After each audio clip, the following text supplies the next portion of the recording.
Hey, North Shore. My name's Stan. This week I'm joined by Kiki, and we're in a series right now about just knowing the Holy Spirit called the Spirit-Filled Life. And if you haven't had a chance to watch those sermons, we'd encourage you to go back. But this last week, Scotty was talking about one outcome of being connected to the Spirit is the way that he offers conviction and wants to deal with your stuff and bring that to the surface and heal you ultimately. It's not anything done out of malice, but something done out of love to better you.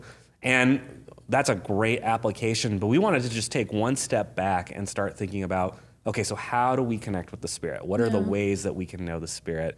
And Kiki is very involved in worship, if you are not aware of that. So Kiki, when you think about worship, like what is it about worship that is like makes it different than other songs or makes it different than just listening to something? Like, what is it about worship that helps us connect with God?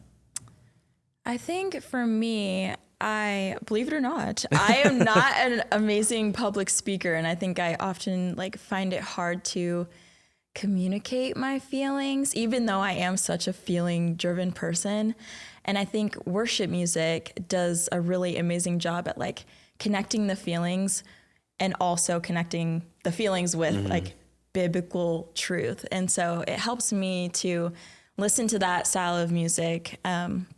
Because often I don't really know how to communicate how I'm feeling. And I think there are a lot of amazing worship artists who communicate a lot of what I think I'm feeling on the inside. So I think one thing that made me think of with a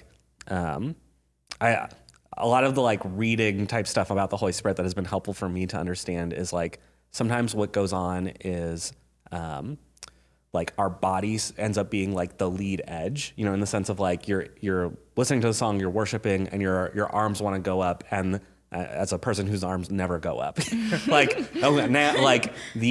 act of raising your body leads you deeper into that posture. When your heart starts beating louder or you're feeling within your body, it's a way that God starts to work to lead you to where He wants to go more.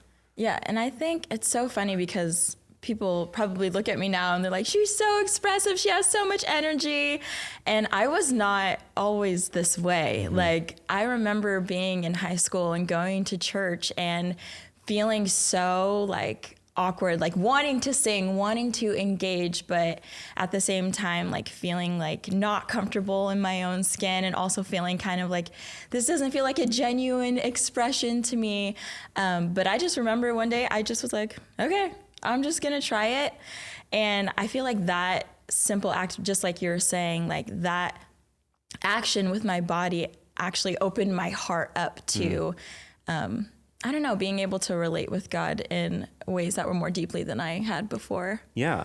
So you personally, Kiki, when you feel like you are in the same tune as the Spirit, how does it manifest for you? I think it does start from a place of just silence and being quiet and getting out of my own thoughts. It's yes, it's so good to talk with Jesus. It's good to, it's good to be in conversation, but I think it's helpful for me to just take a step back from my thoughts and what I think I need to communicate to God, because He already knows everything, right? Yeah. But I think I just have to sit and quiet my mind and ask the Holy Spirit, just what do you want to speak to me right now in the middle of my busyness and my chaos and my exhaustion? What is it that you want to speak to me? And then be okay with waiting. Yeah. I've noticed for myself, it ends up being something that is felt, or not even felt, more just in my mind, a person comes to mind or a passage comes to mind or things like that. And this was something that we discussed in the life group that I'm in last week, of just God often meets us in the Spirit in ways that correspond to our personality types or just natural inclinations. And so for someone else in the group, it may be very emotional, and for another person, it may be very physical, and for another person, it may be quieting down more. And that's okay. God meets us where we're at in all sorts of different ways. And just also wanted to name one other thing before we shut this down. It's just that there are going to be varying degrees of what does it mean to connect with the Holy Spirit? When I think of the moments where it's God audibly spoke to me sort of experience, I think of maybe 2 moments in my life, but I think about the moments that are more man, I was really in tune with the Spirit in this moment, that was a much more consistent thing that was happening Yeah. on like a Sunday morning Totally. basis, or Yeah. on a time of silence and solitude, or a walk Yep. or something like that. And so depending on where you're at in this journey, you might be going, man, I don't feel it very often, or I don't feel it as often as maybe someone else does. And that's okay. You know, that's part of the experience that we all go through. When you think about some of the Bible characters like Abraham, whose paradigm of faith, he interacts with God like 7 or 8 times. It's not really a lot, but that's okay. We all have varying degrees of how and ways, the amount and the magnitude in which we experience God. It's good. Yeah. So as you journey with us, we hope that you continue to just experience the Spirit, but also give yourself a lot of grace, as it's in a lot of ways a muscle that you learn to exercise, and then your ability. There's no formula. Yeah, there's no formula. Yeah. But it's something that starts to become second nature over time.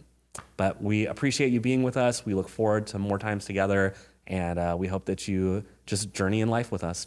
Have a great night.